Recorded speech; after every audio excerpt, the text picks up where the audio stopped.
अस्सलाम वालेकुम, welcome back to my YouTube channel. कैसे हैं तो हम दोस्त, उम्मीद करते हैं ठीक ठाक होंगे। आज की इस वीडियो में बात करेंगे मुलज़िम ज़हीर और शबीर के हवाले से, जो इस वक्त जेल की सलाखों के पीछे हैं। लेकिन इनके वकील ने आज वो इंकशाफ किया जिसके बारे में तमाम लोग काफ़ी अर्सा से कह रहे हैं। निकाह तो हुआ ही नहीं, जहाँ पर मौलवी ये कहता हुआ नज़र आ रहा है, निकाह ख़्वां ये कहता हुआ नज़र आ रहा है कि मैंने निकाह पढ़ा ही नहीं, ये मेरे दस्तखत ही नहीं, बल्कि ये तमाम चीज़ें जो हैं गैर कानूनी करवाई गई हैं। तो यहाँ पर आपको बताते चले, मौला जट परेशान हाल में सामने नज़र आए, जो ज़हीर की वालदा के कभी इंटरव्यू करवाते हो, कभी उनकी हामियों नासिर बनते हुए, उनके बेटे बनते हुए नज़र आ रहे थे। आज उन्होंने ज़हीर के ख़िलाफ़ खुद ही बयान दे दिया कि हमने जो बात कही थी निकाह की, तो वो बताते चले निकाह तो वाकई में हुआ ही नहीं था और रजिस्टर्ड भी नहीं हो पाया। जी हाँ ख़वातीन व हज़रात, निकाह वाकई में ही नहीं हुआ था और रजिस्टर नहीं हो। जब पाकिस्तानी कानून के मुताबिक ये रजिस्टर्ड ही नहीं हुआ, तो ये कानून जो निकाह है वो गैर कानूनी कहलाया। आज की इस वीडियो में मुकम्मल आगाही देंगे, आज की इस वीडियो में इसके हवाले से। लेकिन उससे पहले आप सभी से छोटी सी रिक्वेस्ट, हमारे चैनल को सब्सक्राइब करें, साथ में बेल आइकन को प्रेस करें ताकि शो से आने वाली नई अपडेट का नोटिफिकेशन आपको सबसे पहले और बर वक्त मिल सके।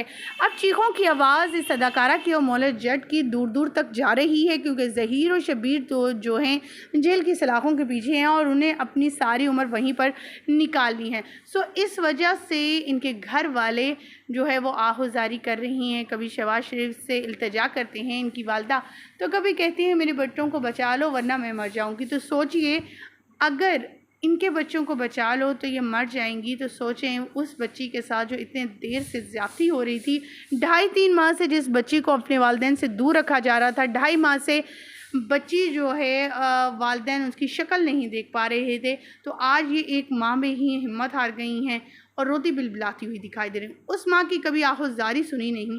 तो कहते हैं ना, मकाफ़ात अमल है, अपने पे जब बीतती है तकलीफ़ का एहसास तो तभी होता है। तो आज आहुज़ारी और चीखो पुकार दूर दूर तक, लाहौर से कराची तक सुनाई दे रही है।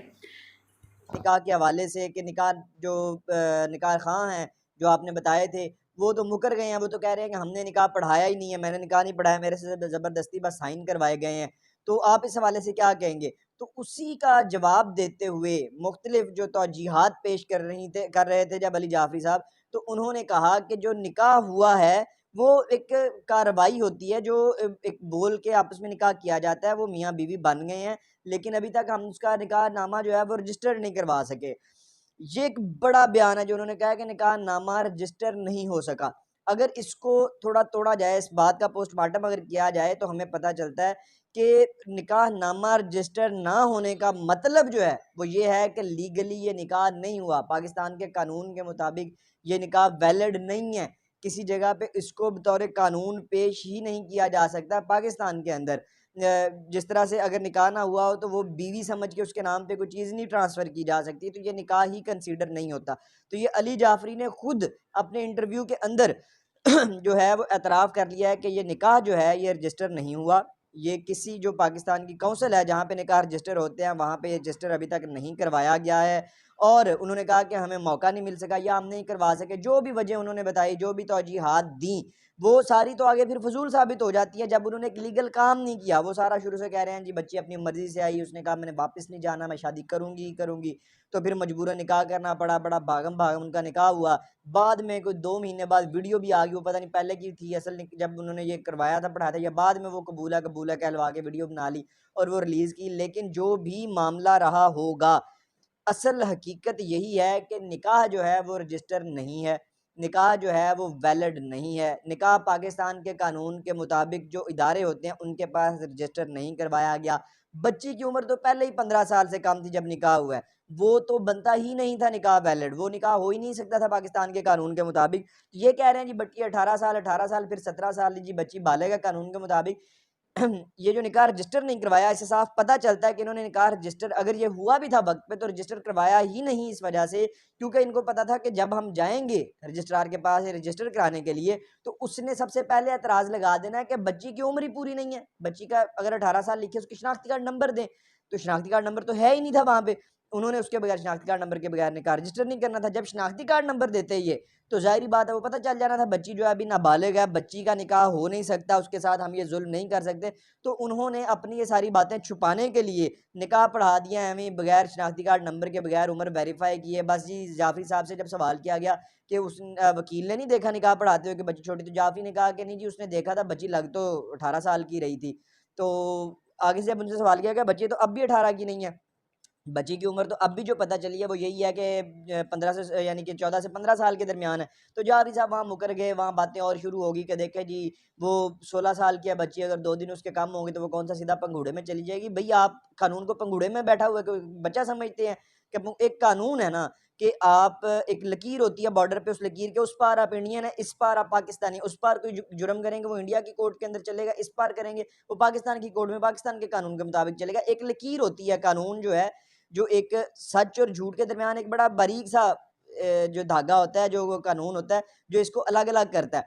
तो अगर देखा जाए तो ये एक बड़ा वाज़ेह ये भी वायलेशन है कानून की। वो जो कह रहे हैं कि जी 14 साल बच्ची की उम्र है या 15 साल है, 2 दिन से कौन-सा उसने पंघूड़े में चला जाना है, तो भई वो वाक़ई पंघूड़े में चली जाएगी। कानून के मुताबिक यही है कि वो नाबालिग है, उसका निकाह नहीं हो सकता उसके वालिदैन की मर्ज़ी के बगैर। अगर वो बालिग नहीं है, उसकी उम्र 16 साल से कम है, तो बच्ची तो भी 15 से भी कम है। अब जाफ़री साहब कह रहे हैं जी देखें 4 डॉक्टरों ने कहा बच्ची की उम्र 16 से 17 के दरमियान है। तो उनसे ये पूछा जाए कि 7 डॉक्टर और हैं जिन्होंने ये कहा है कि बच्ची की उम्र 14 से 15 के दरमियान। आपको 4 ठीक लगते हैं, बाकी 7 आपको गलत लगते हैं। उसके बाद अगर इनको ये डर नहीं है कि बच्ची की उम्र कम है, अगर इनको ये डर नहीं है कि निकाह जाली नहीं है, तो इनको इस बात का डर क्यों है कि ये डीएनए टेस्ट नहीं होने देना, बच्ची का मेडिकल नहीं होने देना? इनको क्यों डर है? ये होने दें एमएलओ, ये ज़हीर और शबीर का डीएनए होने दें, क्रोमोसोम टेस्ट होने दें। क्यों ये डर रहे हैं? क्योंकि इनको पता है कि बच्ची भी नाबालिग है, इनको पता है कि निकाह भी जाली है, इनको पता है कि ज़्यादती भी हुई है बच्ची के साथ। अगर ये एमएलओ हो गया, ज़हीर और शबीर का टेस्ट हो गया, तो इन्होंने पकड़े जाना है। ये पकड़े गए तो गैंग ने पकड़े जाना है, गैंग पकड़ा गया तो बहुत सारे लोग, बड़े-बड़े नाम इसमें फँस जाएँगे। ज़ुनैरा माहम इसमें फँस जाएगी। अब ज़ुनैरा माहम इस हवाले से बात नहीं कर रही, उन्होंने वीडियो तो बना दी कल फ़ौरन से ही, अपने बंदे गिरफ्तार होने के फ़ौरन बाद ही, कि बहुत बड़ी खुशखबरी आ गई है। उन्होंने ये तो बता दिया कि जो दफ़ात हैं ज़िना वाली वो ख़त्म हो गई हैं, क्योंकि वो लग नहीं सकती जब तक साबित ना हो जाए। वो अभी मेडिकल होगा, वो दोबारा से लग जाएँगी, इनका इश्यू नहीं है। लेकिन उन्होंने साथ इस बात पे तो आप चर्चा ही नहीं कर रहे कि वो गिरफ्तार भी हो गए हैं, उनकी ज़मानत मनसूख हुई है, उनको अब आगे सज़ाएँ होनी है। ये नहीं जी 2-3 दिन है, ऐसे रिहा हो जाना है, अदालतें वालिद मोहतरम की हैं, ठीक है, जेलें दादाजी की हैं, इश्यू ही कोई नहीं है। पीछे ये खुद अपने मुँह से बोल के कहती हैं एजेंसियाँ मेरे पीछे हैं, मेरे पीछे तो पाक फ़ौज खड़ी है।